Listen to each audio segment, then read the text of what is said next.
Então vamos lá, pessoal. Bom, bem-vindos, bem-vindas todas ao nosso seminário online referente à consulta pública da nossa metodologia Tero 002 RED. Esse seminário ele tem como objetivo trazer uma análise mais profunda e abrangente sobre essa metodologia. Eu vou colocar aqui para vocês sobre as etapas que a gente passou. Bom, no dia 22/5/2023, a gente deu início à nossa consulta pública. O nosso formulário online ele ficou disponível para envio de comentários e sugestões acerca da metodologia até o dia 21/6. Depois a gente passou para a etapa no dia 22/6 até do 21/7. Analisamos todas as contribuições que vieram do formulário público e que elas foram levadas em consideração serão levadas em consideração na nossa próxima atualização da metodologia. Após essa etapa, no dia 24/7, a gente publicou a nossa versão 1.0 da metodologia Tero 002 RED, e hoje, no dia 23/8/2023, a gente está aqui nesse seminário online para apresentar a visão geral da metodologia e também interagir com vocês a respeito das dúvidas que vocês tiverem, e trazer essas informações. A partir de agora, eu vou chamar o nosso CEO, o Francisco Iguchi, para dar continuidade na nossa apresentação. Peço para vocês que, em caso de dúvidas, feedbacks, enviem aqui nos nossos comentários. A gente vai tá olhando durante a apresentação e respondendo no final dela. Tudo certo? Combinado? Então, desejo um bom evento a todos. E agora eu vou chamar o Francisco para dar continuidade. Bem-vindo, Chico. Boa tarde, tudo bem? Tudo certinho.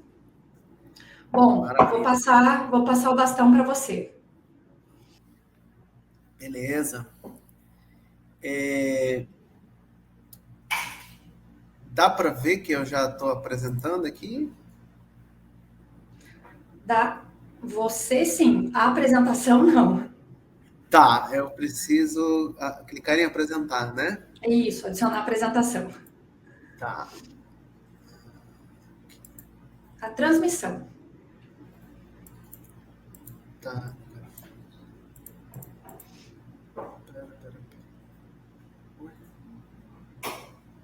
Problemas técnicos. Problemas técnicos.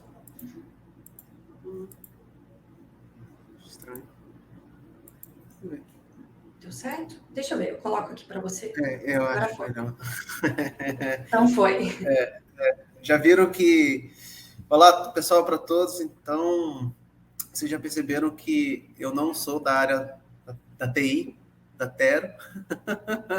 Sou mais a parte técnica e menos da TI. Bom, pessoal, vamos lá para a gente poder ser bastante ágil e para dar tempo para a gente poder depois dialogar e interagir. Bom, vou fazer uma apresentação agora da metodologia Tero 002, que é a metodologia RED, tá?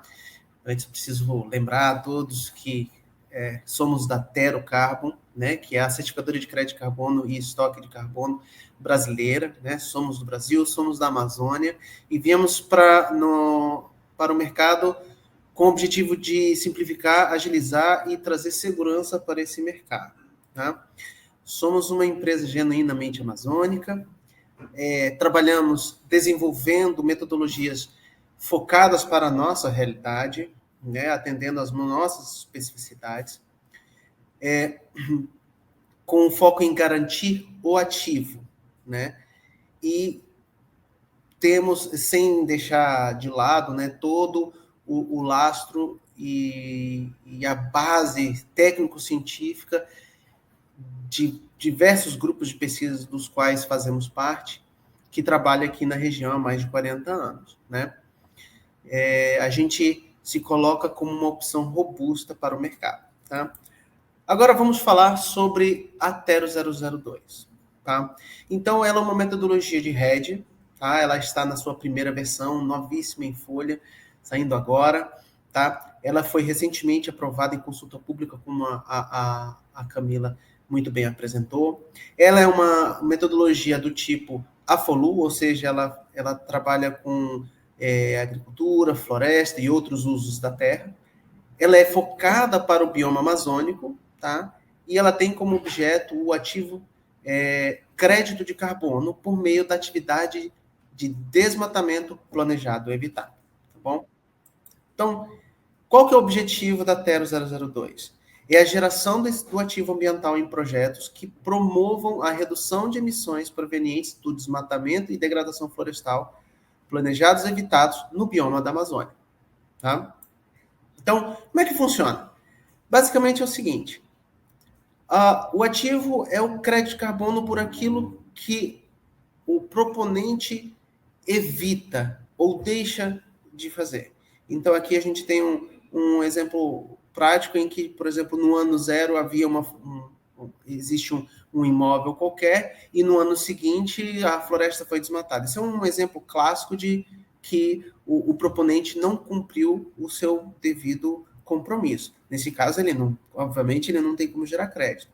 Mas, no entanto, se esse imóvel tivesse preservado a sua floresta durante esse período de compromisso, ele teria sido premiado com o seu ativo, que no caso é o crédito de carbono. E esse crédito de carbono ele é dado por 1 tonelada de CO2 equivalente, tá? Bom, quem é elegível a participar desta metodologia? Primeiro, são imóveis que precisam estar na Amazônia. A gente está iniciando nossos trabalhos com imóveis privados, ou seja, áreas de unidades de conservação, territórios indígenas e outras terras públicas, por enquanto, não são elegíveis, tá? A área total do imóvel precisa ser de, no mínimo, 5 hectares, tá? Com pelo menos 1 hectare de floresta, tá? A documentação fundiária deve estar 100% regular, tá? E, claro, não pode ter nenhum outro tipo de certificação ou registro em outro tipo de padrão de certificação para esse mesmo tipo de ativo. Claro que propriedades que possuam, por exemplo, outras certificações de produção orgânica, vamos supor um exemplo, não teria problemas, tá? Em termos de adicionalidade, então, aqui relembrando o conceito de adicionalidade, seria o que aconteceria na ausência desse projeto. Então, a gente adota que o agronegócio ou o uso alternativo da terra é uma atividade consolidada e rentável. Bem ou mal, o mercado de crédito de carbono ele ainda é um mercado novo que está em processo de se consolidar, apesar de haver muita movimentação de mercado, mas convenhamos que não é a realidade regional.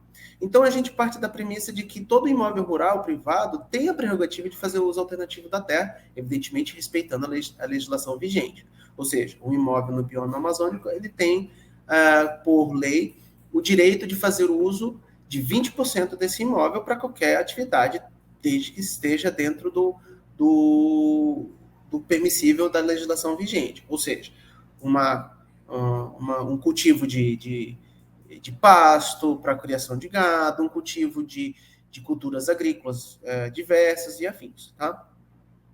E, em segundo, a gente parte que a rentabilidade de um imóvel sem a implantação desse projeto só é possível por meio dessas atividades agro. Então, mesmo que existam pessoas que tentam trabalhar com projetos de conservação e outros de baixo impacto, tem muita dificuldade de trazer uma viabilidade econômica para a manutenção desse imóvel, tá? E, por fim, que a atividade de agro, invariavelmente, depende da supressão da vegetação natural, que resulta, inevitavelmente, na emissão desses gases de efeito estufa, que é o carbono que estava estocado naquela floresta. Então, a gente assume que um imóvel rural privado, ele fará o uso do seu direito de 20% do seu imóvel para a implantação de um sistema de cultivo alternativo à floresta e que, para fazer isso, ele vai, inevitavelmente, fazer a supressão da vegetação. Tá? Então, esse seria o cenário. Agora, para a gente, para que a pessoa consiga gerar esse ativo, ela precisa obedecer 2 pontos em específicos, né? Primeiro, a relação da permanência do estoque, né? E, claro, ter em mente algumas salvaguardas, tá? Primeiro, a Térula não funciona com futurologia. Então, a gente sempre olha para o que aconteceu e não para aquilo que pode ser que aconteça. Então, todo o crédito é retroativo.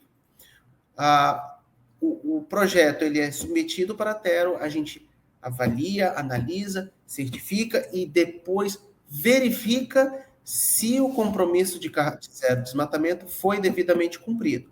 E tão somente isso tenha acontecido, aí sim é gerado o ativo. Então, quando algumas pessoas podem perguntar o que é feito para garantir a permanência desse estoque, é isso. A gente só emite o certificado das unidades geradas verificadas após o compromisso. E em termos de salvaguardas, aqui a gente lista 5 de coisas que o proponente evidentemente não pode fazer. A primeira, infringir as leis. Todas, não importa quais elas sejam. Ele não pode comprometer a integridade do meio ambiente. Ele não pode, em momento algum, desrespeitar ou deixar de preservar os direitos das populações tradicionais e ou comunidades minoritárias. Ele não pode gerar ativos cujas atividades são frutos de ordem judicial ou decorrente do termo de ajuste de conduta demandada pelo órgão governamental responsável. Esse ponto em específico, ele vale para aquelas propriedades que podem ter projetos de recuperação de áreas degradadas ou de reflorestamento. Caso esse reflorestamento tenha sido ordenado pela justiça ou por um órgão como uma forma de termo de ajuste de conduta ou como uma forma de mitigar ou compensar alguma multa ambiental, evidentemente esse imóvel não vai estar elegível para esse tipo de projeto. Tá? E, por fim, ele não pode implementar projetos adicionais ou concomitantes ao projeto de carbono que venha a comprometer qualquer uma das salvaguardas supracitadas. Tá? Agora, uma pergunta que muita gente nos faz. E por quanto tempo um proponente precisa estar, entre aspas, amarrado a esse projeto? Então, sabendo das características específicas regionais, a gente cria 3 classes de tamanho. E aqui, para as pessoas que possam ser de outras regiões, como, por exemplo, do Sul, do Sudeste, que não estão necessariamente acostumados com os superlativos amazônicos, aqui a gente chama pequena propriedade aquelas que tenham até 3.000 hectares. Eu sei. Lá no Sul, Sudeste, 3.000 hectares são latifúndios, mas não é o caso aqui para a gente. Tá? Então, a gente elenca aquelas propriedades de até 3.000 hectares como pequenas, as médias são aquelas que estão entre 3 e 20.000 hectares, e as grandes são aquelas com mais de 20.000 hectares. E o período de duração, ou o período de comprometimento, ou o período de acreditação, para cada uma dessas classes, ele varia de acordo com o tamanho, de 1, 5 e 10 anos. Isso se dá pelo conhecimento que nós temos regional da capacidade de fazer a supressão vegetal. Então, a gente sabe que para propriedades de até 3.000 hectares, um proponente teria direito a desmatar 600 hectares. E desmatar 600 hectares, dependendo do nível de investimento, é possível de fazer isso em 1 ano. Agora, se um proponente tiver 20.000 hectares, dificilmente ele conseguiria fazer isso em menos de 10 anos. Então, seria mais ou menos nessa linha que a gente pensou. Esse período de duração seria realmente o período de compromisso. Ou seja, após 1 ano, a pequena propriedade, ela encerra o seu período de compromisso com o zero desmatamento. E quem são para os imóveis rurais elegíveis? Né? A gente está falando dos imóveis rurais, privados, com tamanho mínimo de 5 hectares, a documentação fundiária completa e regular, e aqui é um ponto que pode, infelizmente, assim, causar um pouco de desconforto em muitas pessoas, porque é uma realidade no Brasil. Não pode haver sobreposição com nenhum outro tipo de imóvel, nem privado, tampouco unidade de conservação. Quando um imóvel tiver alguma sobreposição com outro imóvel privado, aí é uma questão do proponente ou proprietário recorrer ao órgão ambiental vigente, né, no nosso caso aqui no Amazonas, o IPAAM, e ir lá e solicitar para o IPAAM homologar o seu cadastro ambiental. E aí, evidentemente, com toda a documentação em mãos, o IPAAM vai fazer a chamada, vai convocar as pessoas que registraram os seus cadastros na plataforma e vai avaliar quem é que tem e quem é que não tem.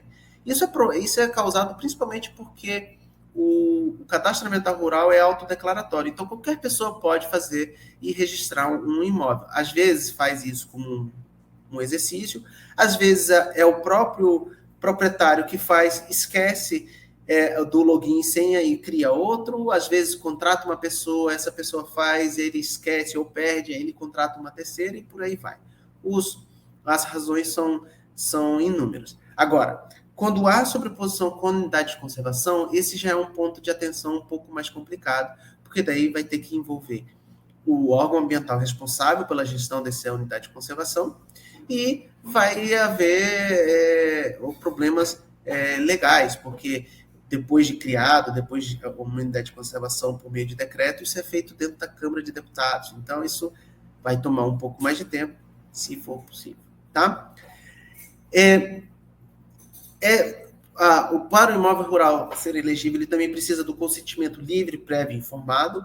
Isso vale para todo e qualquer tipo de propriedade. Muitas vezes, o proponente ele é uma pessoa que é um agricultor, né, que não dispõe de conhecimentos específicos e acaba sendo abordado por empresas e essas empresas tendem a realizar isso tudo. A Tero Carbon vai ter o cuidado de checar com todas as pessoas envolvidas, dos proprietários aos moradores, que muitas vezes podem ter famílias morando dentro do imóvel rural, mesmo ele sendo privado, e que, inevitavelmente, elas deverão fazer parte do projeto de alguma forma, seja engajados no compromisso do zero desmatamento ou como potenciais cotistas desse projeto. E, para isso, todos eles precisam estar devidamente informados e cientes do projeto e precisam consentir livremente da implantação desse tipo de projeto. O quinto é o macrozoneamento em dias, ou seja, todo imóvel ele precisa delimitar geograficamente a área de reserva legal, as suas APPs e a área de uso múltiplo. E é dentro da área de uso múltiplo, que é um total de até 20% do imóvel, que é onde vai estar a área do projeto. A área do projeto ela pode ser a totalidade da área de uso múltiplo. No entanto, ela pode ser apenas uma fração. Isso se deve para em casos de propriedades que já fazem uso dos seus 20%, ou uma fração desses 20%, para uma atividade agrícola qualquer. E aí ele, bem ou mal, preserva a floresta remanescente da sua área de uso múltiplo. Ela também é passível de crédito, tá bom? E, por fim, ele precisa se comprometer com o zero desmatamento. E a nossa linha de base? Para a Tero 002, a linha de base é muito objetiva. A Constituição Federal prevê o uso alternativo da terra. A legislação, em todas as esferas, prevê o uso alternativo da terra. Claro que devem seguir algumas regras específicas. E os altos custos ligados à governança inviabilizam atividades de baixo impacto. Um exemplo é o ecoturismo, né? É um investimento muito alto e, às vezes, não exatamente tem uma receita tão volumosa a ponto de garantir a governança do imóvel que impeça de poceiros, invasores ou qualquer coisa do tipo. E a especulação imobiliária rural valoriza terras preparadas, ou seja, uma propriedade que já tem a sua área de uso múltiplo, entre aspas, limpa, ou seja, pronta para ser implantado qualquer outro tipo de atividade agrícola, ela tem mais valor. E, claro, dado o histórico da região, da região norte, em algum momento a floresta será sim desmatada e pouco se produzirá na região. Então, na ausência de um projeto de crédito de carbono nessa modalidade, inevitavelmente essa floresta seria desmatada. E aí, você implementando esse projeto, você, teoricamente, evita essas emissões por meio do desmatamento. Tá? E a quantificação do ativo? Essa é a parte principal da metodologia e de todas as metodologias que a Tero colocar no mercado. Porque aqui, lembrando, a Tero tem como um foco principal o ativo. Então, a forma de quantificação do ativo, ela parte do inventário florestal amostral. Esse inventário florestal ele pode ser simples, ele pode ser estratificado, ele pode contar com unidades de amostrais de área fixa permanentes, onde você identifica todas as árvores mensuradas com placas e pinta os seus pontos de medição. Elas podem ser apenas temporárias, com apenas um inventário de uma única ocasião. Você pode fazer amostragens mais detalhadas, onde você faz coletas de cicadas para fazer identificação botânica. Você pode fazer equações alométricas que vão inevitavelmente estimar os estoques de biomassa e, consequentemente, carbono, sítios específicos, ou utilizar aquelas que já constam no nosso arquivo, que foram ajustadas pela literatura e pelos institutos de pesquisa. E com base nos resultados do inventário florestal, aplicar essas equações, fazer uso da estatística e calcular as médias e, consequentemente, extrapolar para o estoque total. Tá? E aí, a partir desse trabalho, que é o trabalho mais que gera bastante transpiração e inspiração, a Tero pode conseguir calcular as médias e seus devidos intervalos de confiança ou níveis de incerteza, que é o ponto principal que o mercado precisa.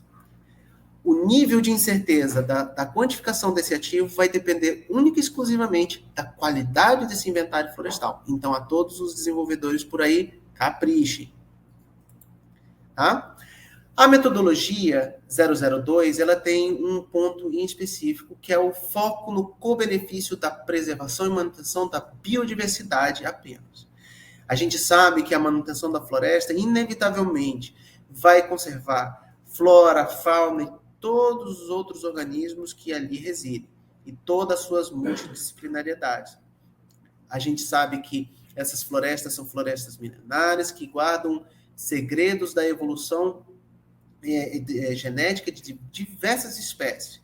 E claro que hoje ainda não dispomos de tecnologia para fazer uso da biodiversidade, o principal ativo que nós temos na Amazônia, mas até lá sabemos que por meio de projetos de carbono, como projetos RED da Tero 002, a gente consegue preservar e manter essa biodiversidade e garantir às futuras gerações tempo suficiente para que eles sim possam fazer uso dessa informação valiosíssima.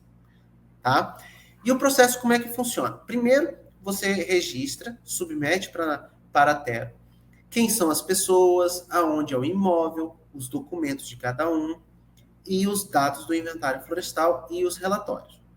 A partir disso, a gente faz uma análise rápida, ágil e com base no nosso banco de dados extenso, a gente consegue verificar se não existe nenhum tipo de inconsistência ou discrepância e, com isso, a gente consegue fazer a certificação. E aí, a partir do projeto certificado, a gente destaca um time de campo e vai para verificar se, os dados que foram informados procedem de verdade e se o compromisso foi realmente cumprido. Essa verificação ela é feita anualmente e sempre no aniversário da data de submissão do projeto, da certificação do projeto, desculpa. E aí, para cada verificação positiva, a acreditação é onde o ativo é emitido. E aí, a partir do ativo emitido, ele é depositado diretamente nas carteiras digitais de todos os cotistas, com base na proporção que foi informada na hora do registro do imóvel. Assim, nenhuma persona do projeto precisa ficar esperando um ator específico receber e depois distribuir esse ativo para as pessoas. E aí, com esse ativo em mãos, fica a cabo do proponente, dos donos desse ativo, ir ao mercado e comercializar. Até, é importante frisar, não vai se envolver no processo de comercialização. Tá? Então, aqui de uma forma bem ilustrativa, como é que funciona a partir do ativo emitido. Então, o ativo é simplesmente transferido por meio de certificados de transferência para os cotistas. A Tero, ela vai se remunerar por meio de uma porcentagem dos ativos que foram verificados. A gente faz isso com 2 objetivos. Primeiro, somos os primeiros a dar liquidez e valorar os ativos. Ou seja, a gente acredita tanto nisso que a gente aceita o ativo como forma de pagamento.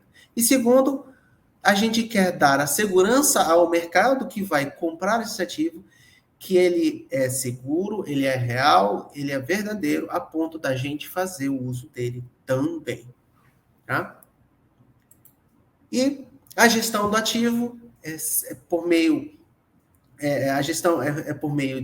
da aplicação online, dentro da plataforma, por meio da tecnologia de blockchain, tá? Você vai poder fazer transferência ou a aposentadoria. A transferência é quando você comercializa ou quando você deseja, assim, doar esse ativo para alguém. Você simplesmente, com alguns poucos cliques, vai poder fazer essa transferência. Caso a pessoa queira compensar as suas emissões e assim neutralizar ou buscar depois um certificado de carbono neutro, ele vai poder clicar em aposentar. Um ponto muito importante: quando se aposenta o ativo, você automaticamente remove ele do mercado e ele deixa de existir. Então, cuidado para não clicar errado. A gente tem algumas medidas de segurança para evitar transtornos, tá bom? Mas mesmo assim é importante que todo mundo colabore. E, por fim, você vai poder também destokenizar, ou seja, transferir os ativos, os NFTs, os tokens não fungíveis, da plataforma Tero para outra. Importante ressaltar é que, ao fazer isso, você remove a rastreabilidade do ativo. Você pode, mas tem que saber que isso acontece. O saldo seguro é em carteira digital Web3, ela permite toda a rastreabilidade do ativo. Pelo fato de estar embarcado na tecnologia blockchain, ela evita qualquer tipo de dupla contagem, tá? E isso gera uma segurança maior para o mercado como um todo. Tá bom? Gente, então é isso. Certifique seu projeto conosco. Compense suas emissões com os créditos de carbono. Nos procurem, acesse nosso site, nossas mídias digitais e apoie essa iniciativa, porque a gente tem muita coisa para fazer e existe oportunidade para todos. E é isso, pessoal. Muito obrigado e agora a gente fica à disposição para a gente poder conversar e trocar algumas ideias. Valeu! Chico, obrigada pela apresentação, bem esclarecedora, e a gente tem algumas dúvidas aqui. Eu vou fazer o seguinte: o Elbio tinha mandado uma pergunta primeiro, na sequência o Kleber também mandou, e o Elbio acabou mandando uma segunda pergunta também. Então, Kleber, eu vou colocar as duas do Elbio, e aí na sequência eu já coloco a tua. A primeira do Elbio foi assim: é um critério próprio da Tero Carbon não tornar elegíveis ao projeto as APP e RL? Boa pergunta. Bem, Elber, né? Elbio. Oi? Elbio, desculpa, Elbio. Elbio, como a linha de base é o desmatamento planejado evitado, o proponente ele precisa ter a prerrogativa de poder desmatar, ou seja, fazer a supressão da floresta. E a legislação não permite fazer supressão nem em área de reserva legal e nem de área de preservação permanente, tá? Por isso, essas áreas estão excluídas do projeto, tá bom? Se a sua área de uso múltiplo tem a área de preservação permanente, é preciso remover ou subtrair essas áreas da área do projeto. É por isso. E a segunda, do Elbio também, Possuem auditoria de terceira parte ou todo o processo é realizado pela Tero? Bom, sim e sim. Hoje a Tero ela conta com um time próprio capaz de fazer isso, mas também iremos contratar empresas e pessoas e profissionais específicos para fazer essas auditorias. Porque uma das nossos propósitos, uma das nossas intenções é movimentar toda a cadeia do mercado de crédito carbono, de toda a ponta. E a gente sabe que, considerando pequenas propriedades e propriedades de pequenos agricultores, o custo de você deslocar um time de Manaus para um município mais remoto no Amazonas é muito alto, e isso pode viabilizar. Mas, no entanto, nós sabemos que no Amazonas nós temos muitos técnicos florestais, técnicos agrícolas, biólogos, engenheiros florestais, e todo tipo de profissional da área de agrárias capazes de fazer esse tipo de vistoria. Então, a gente vai poder entrar em contato com eles por meio das nossas parcerias, que a gente tem junto com a Federação das Indústrias e as instituições de ensino e pesquisa que nós conhecemos aqui, os nossos parceiros, para poder fazer esse tipo de auditoria em loco. Né? Isso é uma pergunta muito importante que talvez não tenha ficado tão claro durante a apresentação, mas sim, sempre haverá a vistoria em campo.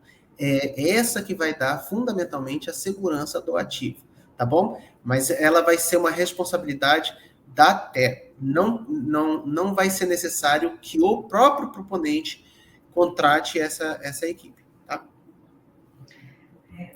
Eu acho que a do Kleber ali tinha relação com a do Elbio também, mas vamos lá para a do Kleber agora. Gostaria de um melhor esclarecimento, não tornar elegíveis ao projeto as APP e RL?